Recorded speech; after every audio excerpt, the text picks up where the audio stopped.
Shalom Bapak Ibu, Saudara-saudari, adik-adik yang sangat dikasihi oleh Tuhan Yesus. Nas yang akan kita renungkan kali ini adalah dari 1 Samuel 12 ayat 19 sampai 25. Adapun tema yang akan kita renungkan dari nas ini adalah pengampunan bagi yang bertobat.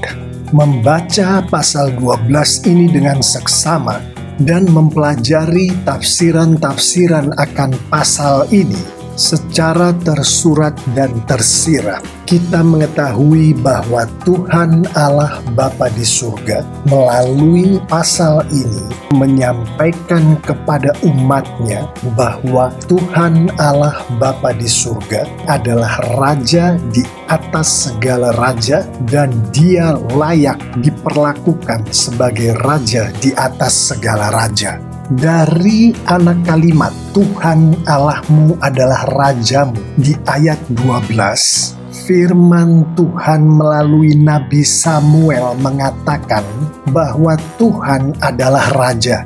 Di ayat 13 dan 14 secara tersirat firman Tuhan mengatakan Tuhan menghendaki umatnya untuk takut akan Tuhan, beribadah kepada Tuhan, mendengarkan firman Tuhan, dan tidak menentang titah Tuhan, tidak menentang firman Tuhan. Dari ayat 14, melalui frasa Raja yang akan memerintah kamu itu mengikuti Tuhan Allahmu secara tersirat, Tuhan mengatakan melalui ayat ini bahwa Tuhan adalah Raja di atas raja, yaitu dengan firman Tuhan ini secara tersirat mengatakan Raja yang akan memerintah kamu, yaitu Raja Saul yang sudah dipilih Tuhan untuk menjadi raja bagi bangsa Israel, harus mengikuti Tuhan.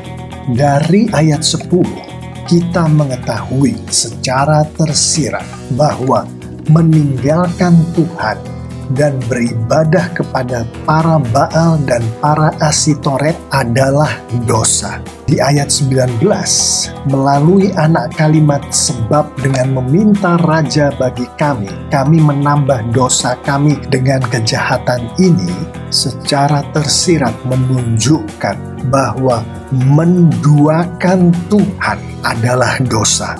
Dengan kata lain, kedua ayat ini menunjukkan siapapun yang tidak memperlakukan Tuhan sebagai Raja di atas raja adalah pendosa. Melalui anak kalimat kami telah berdosa sebab kami telah meninggalkan Tuhan dan beribadah kepada para Baal dan para Asitoret. Maka sekarang lepaskanlah kami dari tangan musuh kami.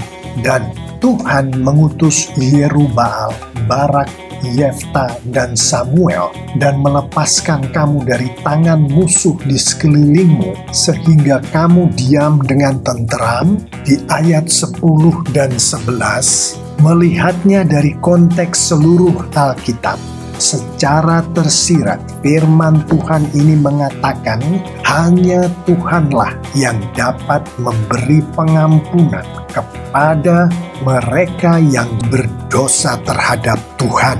Anak kalimat di ayat 19 dan 22, berdoalah untuk hamba-hambamu ini kepada Tuhan Allahmu supaya jangan kami mati, dan Tuhan tidak akan membuang umatnya sebab namanya yang besar. Melihatnya di dalam konteks seluruh Alkitab secara tersirat, firman Tuhan ini juga menunjukkan bahwa hanya Tuhanlah yang dapat memberi pengampunan kepada mereka yang berdosa kepada Tuhan. Dan sebagaimana yang difirmankannya di ayat 22, yaitu sebab namanya yang besar, Tuhan tidak akan membuang umatnya. Artinya, Tuhan akan selalu mengampuni umatnya. Sungguh demikianlah Tuhan mengampuni umatnya, yaitu bagi umatnya yang bertobat atas dosa-dosa mereka, yang secara tersirat ditunjukkan di ayat 10. Mereka berseru-seru kepada Tuhan. Katanya, kami telah berdosa sebab kami telah meninggalkan Tuhan dan beribadah kepada para Baal dan para Asitoret. Maka sekarang lepaskanlah kami dari tangan musuh kami, maka kami akan beribadah kepadamu. Dari beribadah kepada para Baal dan para Asitoret menjadi beribadah kepada Tuhan Allah Bapa di surga menunjukkan adanya pertobatan ini. Ayat 19 secara tersirat juga menunjukkan bahwa Tuhan memberi pengampunan bagi umatnya yang bertobat. Berkatalah seluruh bangsa itu kepada Samuel, berdoalah untuk hamba-hambamu ini kepada Tuhan Allahmu, supaya jangan kami mati. Sebab dengan meminta raja bagi kami menambah dosa kami dengan kejahatan ini. Tuhan menunjukkan melalui firman-Nya bahwa mereka yang memohon ampun kepada Tuhan, yang dalam hal ini adalah bangsa Israel, berdoa melalui Nabi Samuel memohon agar Tuhan tidak membuat mereka mati. Dan dengan bangsa Israel mengakui dosa mereka, yaitu mereka meminta raja bagi diri mereka, yang mereka akui sebagai kejahatan terhadap Tuhan. Permohonan ampun dan pengakuan dosa ini adalah bentuk pertobatan yang berkenan bagi Tuhan. Lebih jauh mengenai perwujudan dari pertobatan ini dari ayat-ayat berikut. Secara tersirat kita mengetahui bahwa mereka yang sudah bertobat hanya beribadah kepada Tuhan Allah Bapa di surga. Sebagaimana disampaikan di ayat 10, bahwa mereka yang sudah bertobat tidak takut lagi. Mereka yang sudah bertobat tidak pernah berhenti mengikuti Tuhan. Mereka yang sudah bertobat hanya beribadah kepada Tuhan dengan segenap hati. Sebagaimana disampaikan di ayat 20, mereka yang sudah bertobat tidak lagi menyimpang untuk mengejar dewa kesia-siaan yang tidak berguna. Sebagaimana disampaikan di ayat 21, mereka yang sudah bertobat hanya mengikuti ajaran yang adalah jalan yang baik dan lurus. Sebagaimana di ayat 23, mereka yang sudah bertobat hanya takut akan Tuhan. Mereka yang sudah bertobat hanya setia beribadah kepada Tuhan Allah Bapa di surga dengan segenap hati mereka. Sebagaimana disampaikan di ayat 24, Bapak, Ibu, Saudara-saudari, adik-adik yang sangat dikasihi oleh Tuhan Yesus. Demikianlah Tuhan berbicara melalui nas kita kali ini, yaitu Tuhan adalah Raja di atas segala raja, yaitu tindakan tidak memperlakukan Tuhan sebagai Raja di atas segala raja adalah dosa, yaitu hanya Tuhanlah yang dapat memberi pengampunan atas dosa, yaitu Tuhan hanya memberi pengampunan atas dosa bagi mereka yang bertobat atas dosa mereka, yaitu pertobatan yang seperti apa yang berkenan bagi Tuhan. Saya akan menutup renungan kita kali ini dengan beberapa poin berikut. Pertama adalah bagi mereka yang bertobat atas dosa-dosa mereka kepada Tuhan, bukan hanya Tuhan memberikan pengampunan yang datangnya daripadanya, namun Tuhan juga memberkatkan kepada mereka kelepasan dan keselamatan dari tangan musuh-musuh yang ada di sekeliling mereka. Juga mereka dapat diam dengan tentram. Artinya mereka diberkati dengan kehidupan yang damai, sebagaimana secara tersirat disampaikan di ayat 11. Poin selanjutnya adalah Tuhan juga berkenan memberkati mereka yang bertobat ini dengan Tuhan berkenan membuat mereka menjadi umat-Nya. Sebagaimana disampaikan di ayat 22. Dan juga Tuhan berkenan memberkati mereka ini dengan hal-hal besar yang dilakukan Tuhan di antara mereka ini. Dengan kita mengetahui semua yang baru saja kita renungkan ini, mari kita akhiri renungan kita kali ini dengan beberapa penerapan.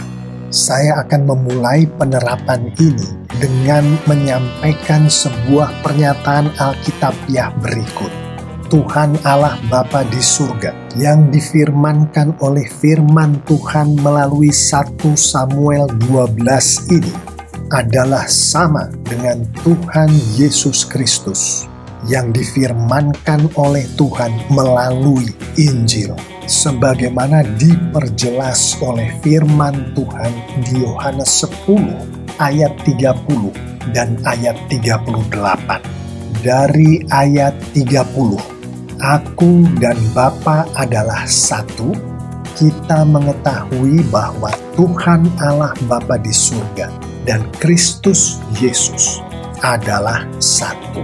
Dari anak kalimat, supaya kamu boleh mengetahui dan mengerti bahwa Bapa di dalam aku dan aku di dalam Bapa, yang ada di ayat 38, kita mengerti bahwa Tuhan Allah Bapa di surga dan Kristus Yesus adalah satu.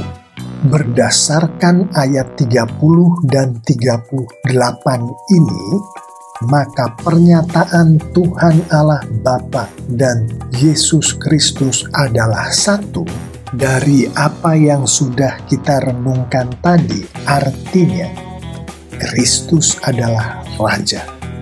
Kristus adalah Raja di atas raja. Tidak memperlakukan Kristus sebagai Raja di atas raja adalah dosa. Pengampunan hanya dapat diberikan oleh Tuhan melalui Kristus. Pengampunan hanya dapat diberikan melalui Kristus. Hanya Tuhan yang dapat memberikan berkat melalui Kristus. Hanya melalui Kristus umat manusia memperoleh berkat dari Tuhan. Adapun memperlakukan Kristus sebagai Raja di atas raja, artinya adalah mereka yang adalah umat Tuhan, mereka yang adalah pengikut-pengikut Kristus, hanya takut akan Kristus, hanya beribadah kepada Kristus dengan segenap hati, tidak menyimpang untuk mengejar dewa kesia-siaan yang tidak berguna, tidak menyembah berhala, mendengarkan firman Kristus, yaitu firman Tuhan sebagaimana yang ada di dalam Alkitab, tidak menentang titah Kristus.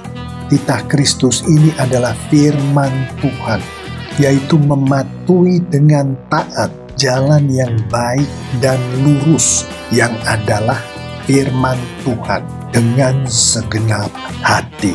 Mengetahui akan semua ini dan mengetahui dari Alkitab bahwa hanya Roh Kudus Tuhan yang dapat membuat Kristus menjadi milik kita, maka penerapan pertama untuk renungan kita kali ini, untuk kita hidupi setiap hari adalah berdoalah setiap hari dengan khusyuk, memohon bimbingan dari Roh Kudus, agar Roh Kudus membuat Kristus menjadi Tuhan dan Juru Selamat Anda. Ini bagi Anda yang belum mengenal Tuhan Yesus sebagai Tuhan dan Juru Selamat. Sehingga dengan demikian, Kristus ada di dalam Anda. Setelah memiliki Kristus, setelah memiliki Roh Kudus Kristus di dalam Anda, demikian juga bagi kita-kita yang sudah mengenal Yesus sebagai Tuhan dan Juru Selamat. Berdoalah setiap hari memohon jamahan dari Roh Kudus Tuhan, agar Roh Kudus selalu mengkuduskan kita atas dosa-dosa yang kita lakukan setiap hari, sehingga Roh Kudus Kristus yang ada di dalam kita selalu berkarya, selalu berbuah di dalam kehidupan kita setiap hari. Tanpa Roh Kudus Kristus ada di dalam kita, maka kita tidak akan pernah bisa memperlakukan Kristus sebagai Raja di atas segala raja. Kita tidak akan bisa memperoleh pengampunan yang datangnya dari Tuhan. Kita tidak akan bisa bertobat dan kita tidak akan bisa menerima berkat dari Tuhan.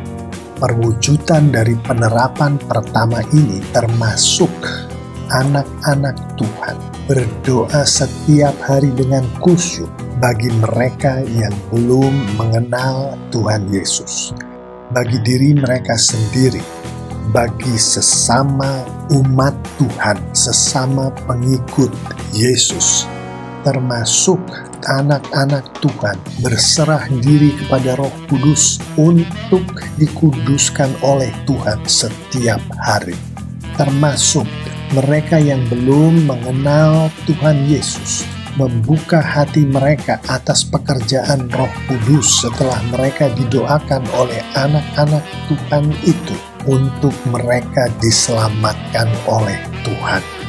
Mengetahui bahwa untuk memperlakukan Tuhan Kristus sebagai Raja di atas segala raja, kita harus mentaati titah Tuhan, titah Kristus, sebagaimana difirmankannya di dalam Alkitab, sebagaimana difirmankan di 1 Samuel 12 ayat 14, yang mana titah Kristus, yaitu firman Tuhan sebagaimana di Alkitab, termasuk amanat agung Tuhan Yesus, sebagaimana disampaikan sendiri oleh Tuhan Yesus di Matius 28 ayat 19 dan 20.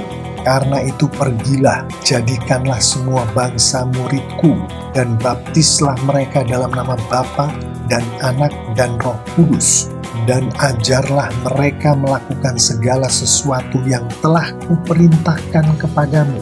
Yang salah satu penafsirannya adalah Tuhan Yesus melalui amanat agungnya menghendaki umatnya, pengikut-pengikutnya, untuk menjangkau, menginjili, mengajar, memuridkan, melayani. Maka penerapan kedua yang adalah penerapan terakhir di renungan kita kali ini adalah berdoalah setiap hari dengan khusyuk, memohon bimbingan dari Roh Kudus Tuhan Yesus yang sudah berada di dalam diri kita, agar Roh Kudus membuat kita selalu membaca, mengerti, dan melakukan titah Tuhan, titah Kristus, firman Tuhan sebagaimana yang ada di dalam Alkitab setiap hari dengan konsisten. Termasuk dalam hal ini adalah menghidupi amanat agung Tuhan Yesus.